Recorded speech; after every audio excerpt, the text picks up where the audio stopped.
If you want to maintain your privacy while using Square, hiding your online status can be a useful feature. Follow these steps to adjust your settings. Step 1. Open the Square app. Launch the Square application on your device. Ensure you are logged into your account to access the settings. Step 2. Navigate to Settings.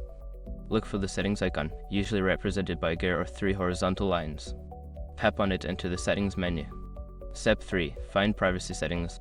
Scroll through the settings until you locate the privacy options. This section may be labeled as Privacy or Account Privacy. Step 4. Adjust online status.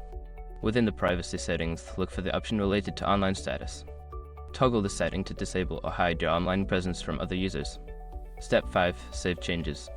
After adjusting your online status, make sure to save any changes you made. This may require tapping the Save or Apply button. By following these steps, you can effectively hide your online status on Square, allowing for a more private experience.